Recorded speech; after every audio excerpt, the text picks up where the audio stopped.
If your family's hot and miserable, just add an AC tune-up for only $109 from Premier Heating and Air, and you'll be cool and happy.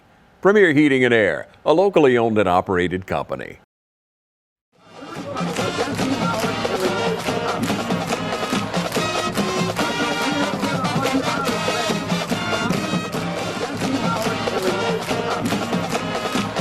Ladies and gentlemen, welcome out. We got Coach Todd Hogan here for the Dublin Softball Coaches Show. Coach, how you doing today? I'm doing good. Can't complain.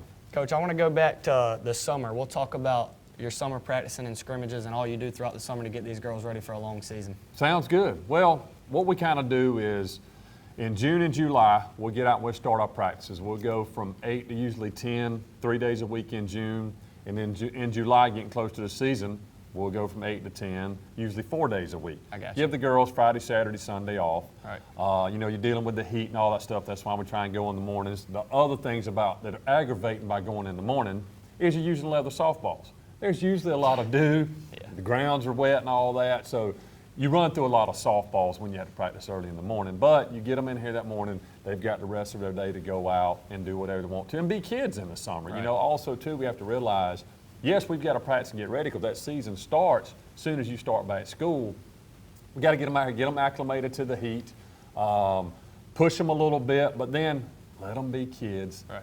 Be able to enjoy the rest of their summer, because getting up at 7 o'clock in the summer for some of these kids, high school kids, it frustrates them, but at least we're getting them out before it gets really hot. And that's the way we usually do our summer practices before we roll into our season. And Coach, you mentioned there letting them be kids. How important is that to you to let them be kids, let them enjoy that summer? Well, I think you have to. Right. It's a grind anyway during the season, and they go to school all year long. Right. Now you want to have summer vacations. You need to go out and let them just experience life. You want high school to be the best time, the best 4 years of any kid's life in high school. And you need to also know we've got to push them and we've got to practice. We have to get better. But they've got to be kids. They've got to be able to go off and see their friends, go on vacation, spend time with their family. We push big family values here. And if you just have to stay on them and stay on them about, we got to practice all the time, you're not letting them be a kid. You're not letting them go out and be able to see more things during the summer instead of just keeping them here on campus for those 2.5 months. Absolutely. They've got to go off and be able to spend time with family because family's so important. And life after high school, after softball, this just helps them get ready for all of it. So we've got to let them be kids and not just push them where it's, oh, you've got to do just softball, softball, softball. No, let them go enjoy life. Yes, sir. Coach, you talked about the heat. It's been a really hot summer. How do you combat that heat? Well, there's so many restrictions that we have to follow with GHSA to protect these kids. So you have to be careful. You got wet bulb readings, and the way you get restricted on the practices, it's tough at times. But, hey, that's the policies we have to follow, and that's what we want to do. That's why those early morning practices are so much better because it hasn't gotten, that heat index hasn't got up so hot, so you can get them out there and go. But, I mean, it's tough because you get out there and you play a game at 5:30 in the afternoon, it's hot. Yes, sir. And these kids, especially if you have long innings, and we've been known to have some long innings as the season has progressed.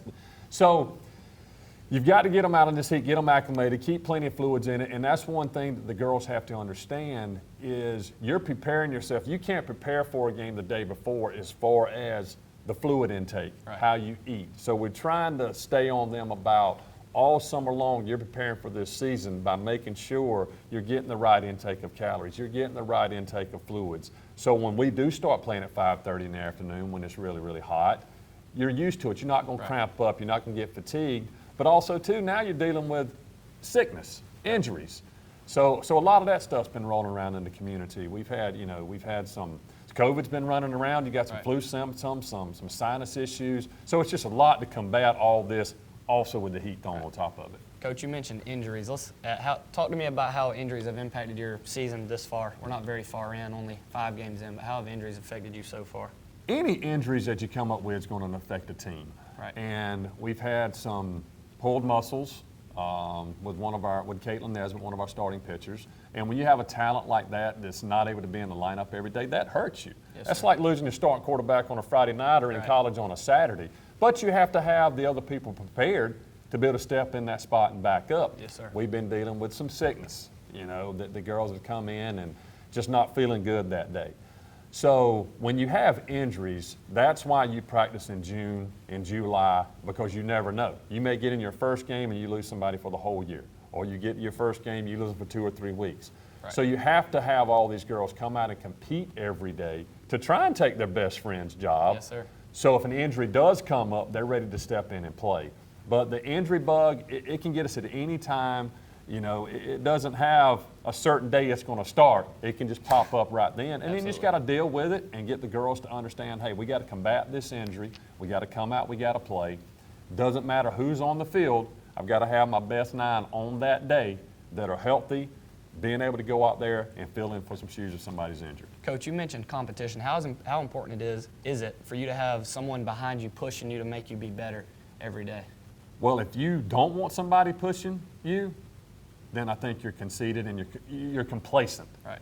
And you've got to have somebody behind you pushing. That's the way the world goes around, whether it's in sports, academics, or what it may be, or in your job when you get older. And if you're not pushing that person behind you, then the person in front of you says, well, I don't have to worry about it. Nobody's going to take my spot. They get lazy. Right. They get lax because nobody's pushing them.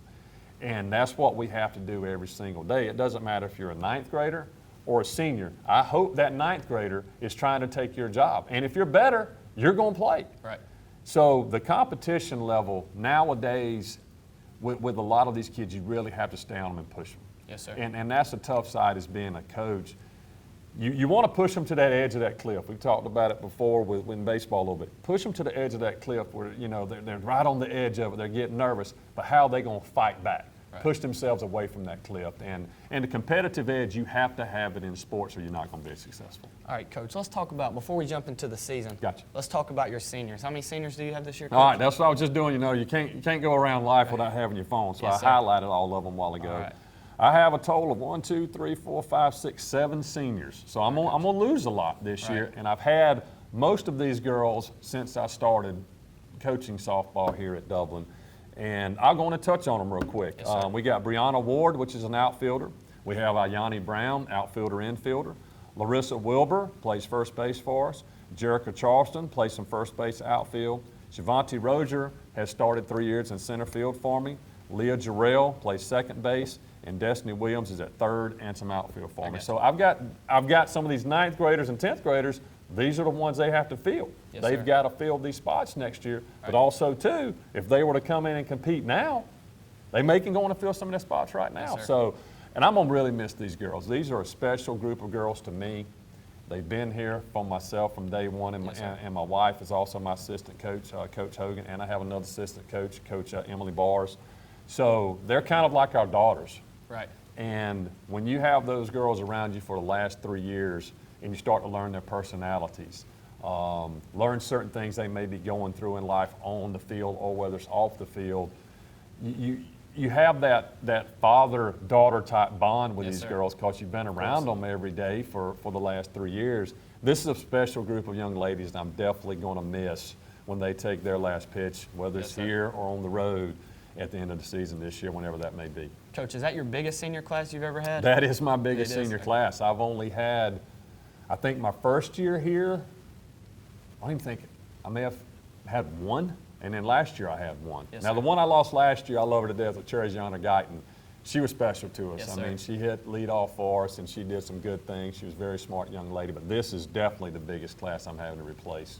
I'll let you go ahead and touch on, you can go ahead and touch on the rest of the team. Okay? We'll go ahead and talk about everyone, get everyone's name in. Sounds good to me. We have Emily Maddox, which is, she's played catcher, first base, third base for us. Zakiria Johnson is shortstop for us. Yes, sir. We have Anaya Stanley, which is an outfielder, first baseman. Kendall Chapman, which is she can catch a little bit, plays second base. Amari Williams, first base, outfield, some infield. Jemiah Tinsley, outfield. Caitlin Nesbitt, pitcher, can play third, can play the outfield. Amari Taylor, which is an outfielder, infielder. Tequessa Cannon, which is an outfielder. Derica Lewis, outfield, second base. And then Jacely Hogan, catcher, outfielder, pitcher, kind of same thing. So that's pretty much, I got 20 girls on my team. got you. That's a big number to have, but Never know. Injuries, other stuff, getting some of these young girls ready to step in next year with this big senior class that we're losing. So we have a big number of girls, but I love every one of them like they're my daughters. So. All right, Coach, we'll take a break. We'll be right back with y'all. Stay tuned. Count on the winning team at Century 21. And now the starting lineup for the #1 realty company in Dublin and Lawrence County. Brian Howell, Charlene Lamb, Adam White, David Dees, Jennifer Bradley, Mark Bateman, Jay Brantley, Jim Jarrett, Raina Duberly, Yvonne Robertson, and broker George Durden. Count on the winning team to help you score every time. For more information, log on to c21dublin.com. Call us at 478-272-1535 or come see us at 1700 Veterans Boulevard in Dublin. The winning team, Century 21 Durden Cornegay. School's back in, and we all know what that means. Let's go to the end. Oh! God, get him Whether up. it's football or softball or any other fall sport, Dublin Chevy GMC is here for you. Fall is in the air here in Middle Georgia, but the deals are still smoking hot at Dublin Chevy GMC. Line up in that first group right now. The scouts say we can't catch, throw, or run well, but they all agree we sure do sell cars well at Dublin Chevy GMC. All right, ladies and gentlemen, welcome back. We're here with Coach Todd Hogan. Coach, you said you missed one. Yes, I did, and I apologize. You know, I'm getting old nowadays. I about can't see. Also, we have an outfielder, Miley Wicker, and I'm pretty sure everyone that I got everybody. If I missed somebody, I apologize. But we just want to make sure that I have Miley Wicker in there. I skipped over her name. I apologize.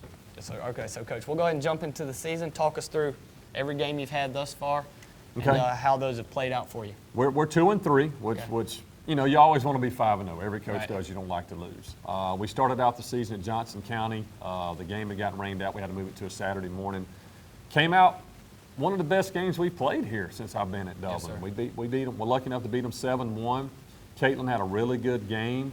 We played solid defense. We put the ball in play. So you start off the season right. I mean, we start off on a high against a good Johnson County team coached by Chuck Bill. And everything that we did that day, we executed that we needed to. We played solid all the way across the board offensively and defensively.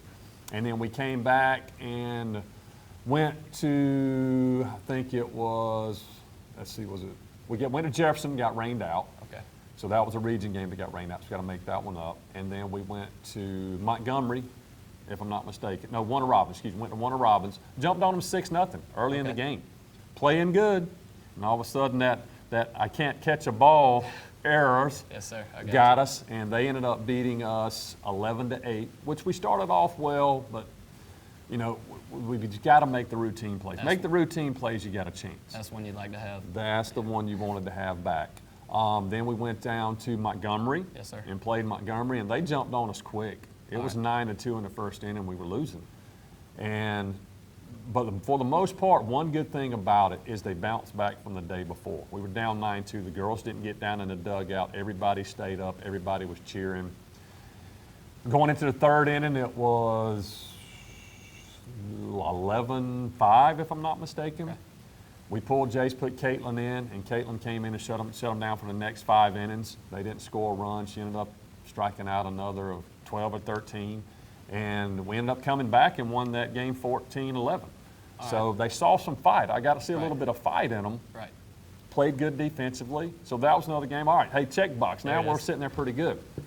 So then we traveled over to Bleckley County for our actually first region game we get to play. Okay. And we were rolling into the 5th inning. Bleckley was up 1-0. And Bleckley's got a good team. I think they won the region last year. So rolled into 1-0 in the 5th inning, and then once again, it's like that 5th inning of death. Yep. We started making some errors, didn't clean it up, and they ended up scoring 7 in the 5th inning. They beat us 8-0. So now that brings us to yesterday's kind of game, which was not one. It was our first home game. Good crowd. Thanks for everybody that showed up from the East Lawrence side and the Dublin side. There was a great crowd down at the field yesterday for our first home game of the year. It was a region game also against East Lawrence. East Lawrence came out swinging the bats. They were killing the 5-6 hole. You know, they were hitting balls. They hit some balls hard. And We just couldn't put anything together. We made some errors in the first inning. They put up a big number in the first inning, 14 runs. It was 14-0 after the first inning. And it ended up being 19-0. It was a shortened game. You know, you don't want to sit here and get upset with the girls every day. You know, you got to have some positives to it. So there was a few positives, of course, in the game, but then also there was a lot of negatives. I mean, you give up 19 runs and only 6 are earned, you're not going to win games that way. Absolutely. So we're sitting here at 3-2. Could be worse. You could be 0-5. So 3-2. We got 5 more home games, I think, before we get back on the road. We got a big game against Swainsboro on Tuesday, region game, and then got another big game on Thursday against Jefferson.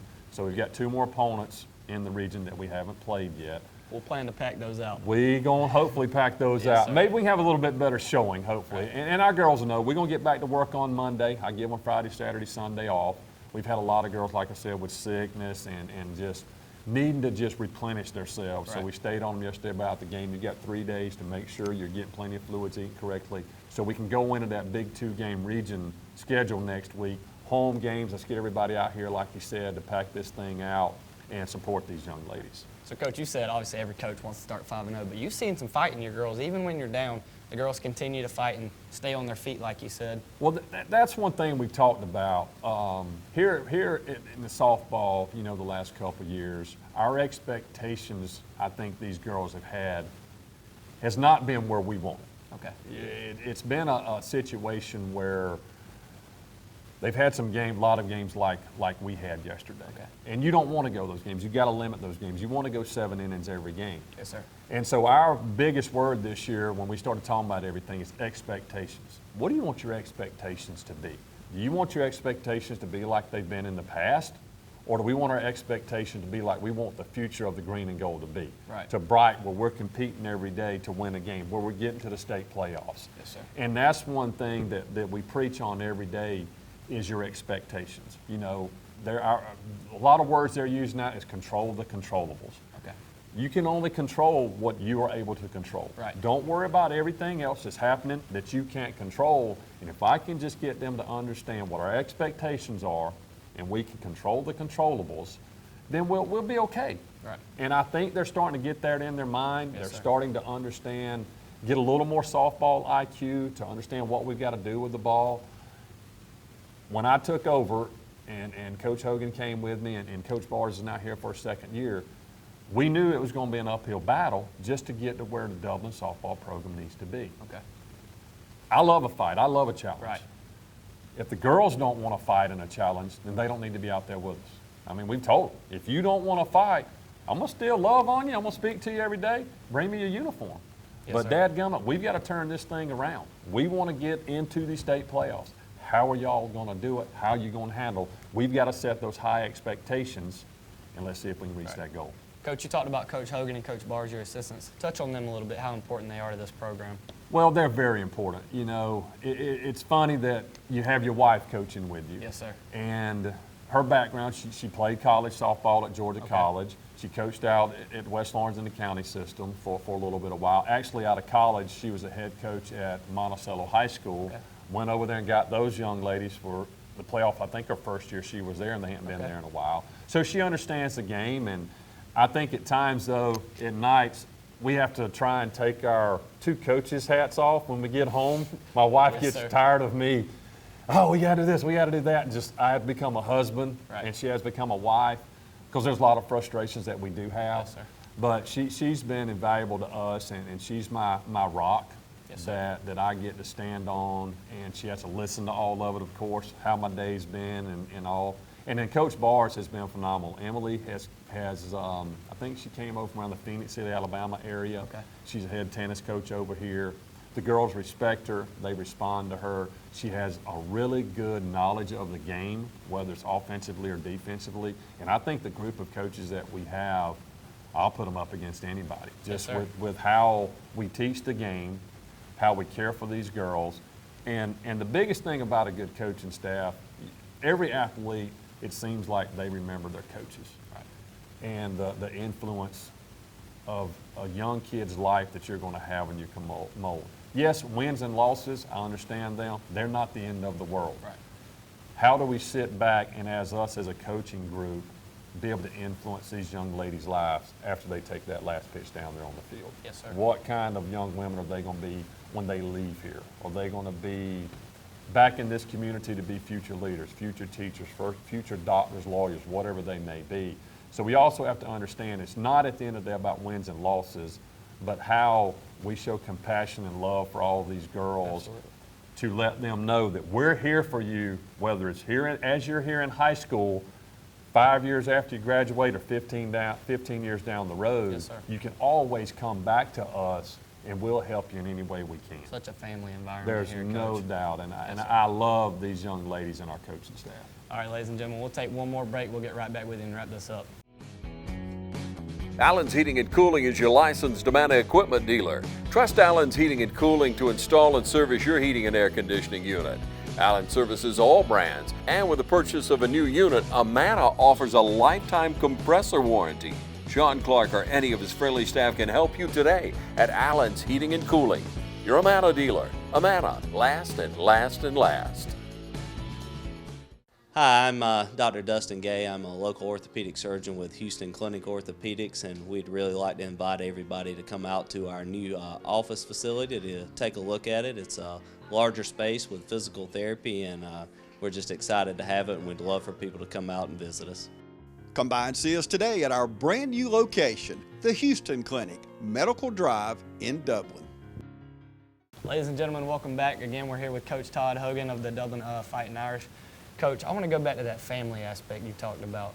Seems like even just yesterday being out at pregame, you guys are all just a family, a big family, Coach. Touch on that a little bit. Well, I think any school system, if you're not a tight-knit group where everybody tries to be on the same page, have the same goals, have the same aspirations for these kids, whether it's in the classroom, whether it's out in the community, whether it's on the athletic fields, it has to start at the top. Right. You know, Dr. Fred Williams I've known Dr. Williams since 1993. Okay. When he got out of college and came back here, he was my football coach here at Dublin. He was an assistant with Sam Bars.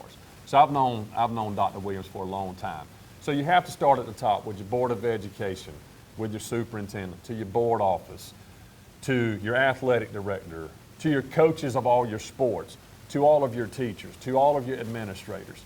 And if we start good at the top with that family values and family orientation of how we don't, you know, Dr. Williams always thought we want to be globally competitive. Right. How are our students globally competitive on and off the field? Yes, sir. And all those family values that we have are the roots of our country and our community. And as you walked out to that field yesterday, when I walked on third base for the first time and turned around and looked at our crowd we had there yesterday, that's the most people we've had down there I know before. that's exciting to see. All the stands were full. Yes, sir. You had families out there together that may not have never met each other before, but now they're starting to communicate, starting to talk. We have good booster club that makes this thing grow. We had people down the third baseline, some sitting out in the outfield. I was amazed yesterday. I wish we could have done a little bit better and made it more of an exciting game, but those games are going to happen. You don't know from one day to the next what's going to happen, but this big thing about the way that we have been accepted into the Dublin family when I first came here, to how these parents just know that we're doing this for the kids. Yes, sir. Am I going to make all of them happy? No. As a coach, you're not going to make everybody happy. But we sit down and we talk about it. At our first meeting, when we come in and I have a mandatory parent meeting, I sit and I tell them, hey, this is what our expectations are. I'm going to do the best by your child. I'm going to treat them just like they're my daughter. I'm going to get on them when I need to get on them. I'm going to love on them when I need to love on them. If they need a hug, dadgummit, we're going to give them a hug. Right. To let the parents know, I've got your child's back. Yes, sir. You don't have to worry about your kid. I will take care of your kid, and our coaches will. They see that family atmosphere, and you have to put it all back together, and it's just been great. I've loved the way that everybody has wanted to jump in and help and support these girls in any way they can. Okay. So, Coach, we'll talk about your season expectations for the rest of the season, and then Gotcha. we'll close out. Well, you know, you want to win your region games. Yes, sir. You want to be in one of the top 4 spots. You're in the top 4 spots, you get to go to the playoffs. If you're one, you get to host, and it's like a super regional like they have in college baseball and in college softball. So the main goal is to be in the top 4. You always love to be one where you could host. I'd love to sit down there and pack that place as a 1 seed and go into the playoffs this year. But the girls know our expectation is to be in the top 4. I think last year, softball was 1 game from making the playoffs last year.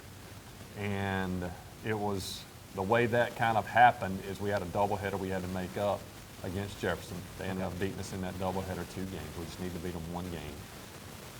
Had 2 thrown up in the dugout sick for both those games, and then had another one that wasn't feeling well. That kind of hurts us. But you can't make excuses. You still got to play the game. So this year, that's what our goal is to make the state playoffs. And I hope that we can reach that goal. I think our girls are ready and are up for the challenge. But what we cannot do is reach all these goals without a lot of our sponsors. Yes, sir. And this list of people right here, and we've got some more that we'll add to it as we move along, these people make things happen. These are the movers and the shakers that are able to help us get the finances, to get these girls the things they need. When we go on the road, we have food, we have drinks for them, new uniforms. I mean, and everything, the cost of everything has gone up. Yes, sir. Nothing's getting cheaper nowadays. So I'm definitely going to go over our Lady Irish softball sponsors. This is the most important starting lineup that I'll ever make up. But right now we're going to go over these. Vines Pest Solutions, J.B. Clark Oil, Dublin Ford, Allen's Heating and Cooling, Ryland Environmental, Holy Smokes, Dublin Chevy Nissan GMC, Orr Insurance, Sauces, Hobbs Sporting Goods, A+ Flooring and Construction, Shell Realty, Bubba's Tire, Robbins Financial, Georgia First Bank, Citizens Bank, Jarrell Electric, Garrett Fence Company, Paula's Fried Chicken, and also we definitely want to thank TV 35 for them coming out and being able to cover these girls like they did yesterday, get some video on the girls warming up, doing some things. We hope we can do this every week. We can hopefully start to highlight some of the girls. Yes, we've got some talented girls out here in the program, and it's going to be exciting to see where their careers go. Yes, sir, absolutely. And hopefully there's going to be some that can move to the next level, that are hopefully one day we're getting to watch them on TV and play in college. And so I'm excited about it, but I definitely want to let everybody know from the bottom of my heart, the sponsors, that this stuff means more than you can imagine for our program and to our young ladies. Thank you once again for all the sponsorships that you do for Dublin Lady Irish Softball. All right, Coach, thanks for sitting down with us today. Thank y'all for tuning in. We'll see y'all next time. And one more thing, always, go Irish!